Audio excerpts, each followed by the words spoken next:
Olá, meus queridos alunos do nono ano. Tudo bem com vocês? Nós vamos iniciar agora mais uma aula de arte, do ensino da arte, com o tema modernismo. O modernismo, ele se iniciou no Brasil logo ainda na primeira década do século XX. Claro, diretamente influenciado pelas vanguardas europeias. Vanguardas europeias essas que nós estudamos no decorrer dessas aulas. Lembram? Nós estudamos o dadaísmo, nós estudamos o surrealismo. E a partir delas, percebemos o quanto a arte mudou seu conceito, seja estético, seja social, seja histórico. Agora, a arte está ligada diretamente ao subjetivismo, à libertação da imaginação, da expressividade e da criatividade. E isso vai influenciar diretamente os nossos artistas. Muitos dos artistas citados nessa aula foram, é claro, estudar essas técnicas na Europa. Lá, eles absorveram todo esse conhecimento, técnica, desses artistas que já expressavam sua arte a partir das vanguardas europeias. Esses mesmos artistas voltaram para o Brasil e começaram a partir daí introduzir técnicas das artes vanguardas, mas usando o conceito de arte genuinamente brasileira, expressividade e nacionalidade dentro de suas obras. É claro, seria o primeiro momento dentro das artes plásticas que nós viríamos o Brasil ser representado de forma mais abrasileirada, de forma mais nacional, realmente expressando toda a sua beleza a partir de obras plásticas de muitos artistas. É claro, esse manifesto vai se dar início a partir de escritores brasileiros que vão influenciar diretamente esses artistas a expressar uma arte genuinamente brasileira, uma arte genuinamente nacional. É a partir daí que esses artistas vão o quê? Absorver técnicas de artistas de vanguardas europeias e chegar aqui e transformá-las em expressividade nacional. Entendam que não é à toa que muitas dessas características elas vão estar ligadas, não é, à Semana da Arte de 22, que aconteceu, é claro, no Teatro Municipal em São Paulo, não é, nos dias 13 a 18 do ano de 1922. Esses artistas começaram, é claro, usando técnicas que estavam diretamente ligadas, como eu já disse para vocês, às artes das vanguardas. Um primeiro artista a se expressar usando essas técnicas foi o artista Lazar Segal. Lazar Segal fez uma exposição ainda em 1913 que intensificava todas as suas obras voltadas, é claro, ao expressionismo.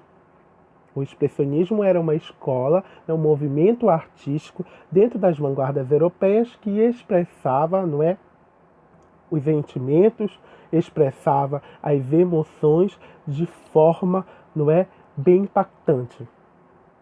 E ele não foi muito criticado. Na verdade, não houve críticas diretas a seu trabalho, porque Lazar Segal não nasceu no Brasil.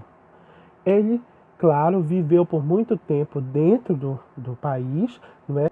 Mas ele não recebeu críticas porque se via ele um artista, além de ser um homem que não era nacionalmente nascido no Brasil e que estava expressando técnicas até então conhecidas na Europa. Diferentemente de como foram as críticas a outra grande artista do modernismo, que foi Anita Malfatti. Anita Malfatti recebeu críticas duríssimas dos seus trabalhos apresentados ainda no ano de 1917.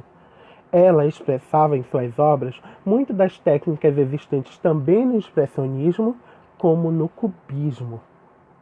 e foi duramente criticada por ser uma artista mulher e também por estar mostrando técnicas que representavam, partindo de seu olhar, uma arte genuinamente brasileira. Entre seus críticos, o mais conhecido foi Monteiro Lobato. Monteiro Lobato teceu críticas a Anita Malfatti muito duras.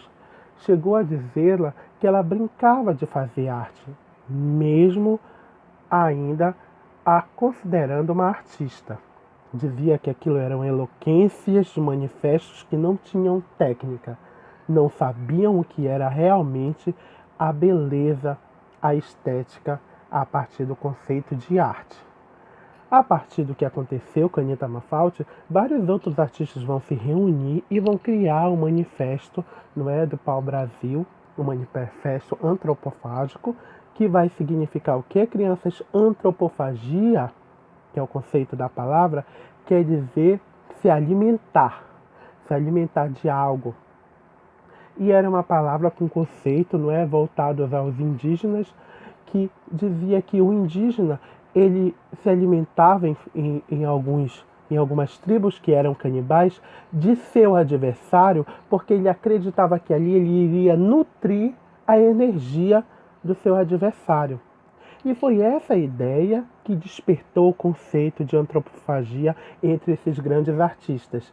Era ir até a Europa, alimentar-se dos conceitos até então evidenciados nas vanguardas europeias e, a partir daí, criar uma arte genuinamente brasileira. Feito histórico, o modernismo vem influenciado pelo início do século XX, com as grandes descobertas, as tecnologias que já aconteciam, não é? Já eram existentes em solo nacional, em solo brasileiro, e junto à economia que era gerada pelo café, não é?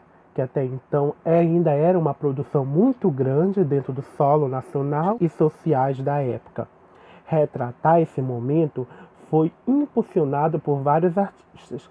E esses artistas literários eram, entre eles, Oswald de Andrade, Mário de Andrade, Menotti Delpia, que influenciaram entre elas concepções e pensamentos voltados à retratação do nosso cenário nacional. Percebam que até então, dentro do Brasil, a maioria das nossas paisagens, das nossas cenas rotineiras eram retratadas pelos artistas nacionais e artistas que vinham de fora, como se o Brasil fosse uma Europa fora do continente europeu. E os artistas queriam revolucionar essa forma de se olhar e de se pensar o nosso Brasil.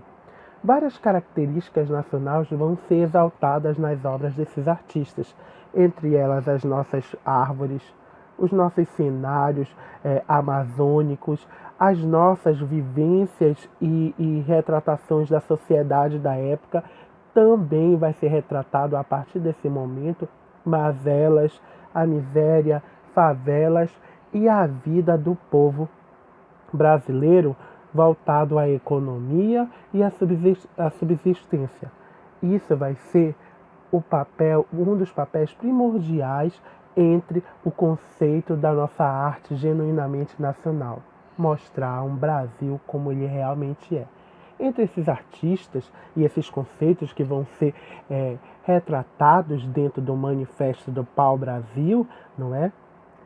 Entre esses artistas nós temos Anita Malfatti, Tarsila do Amaral, de Cavalcante, Lazar Segal, Cândido Portinari, Vicente Del Rego, Ismael Neri, entre outros artistas também do âmbito literário, como Oswald de Andrade, Menotti Delpia e Mário de Andrade com o livro Macunaíma, que vai retratar um herói, não é, com vivências, características voltadas às manifestações culturais e os mitos e lendas que povoam o imaginário popular brasileiro. Entendam, é a partir daí que a arte, seja no campo das artes plásticas, da literatura, da música, vai ser reconhecida como uma arte genuinamente brasileira, uma arte produzida por brasileiros, por artistas nacionais, que vai ser evidenciada pelo mundo inteiro. Nossa aula continua no nosso próximo encontro. Por enquanto, é só. Qualquer dúvida, já sabe, nós temos uma aula online essa semana e vamos evidenciar um pouco mais do modernismo e o início da arte genuinamente brasileira. Tchau, tchau, queridos. Até o nosso próximo encontro.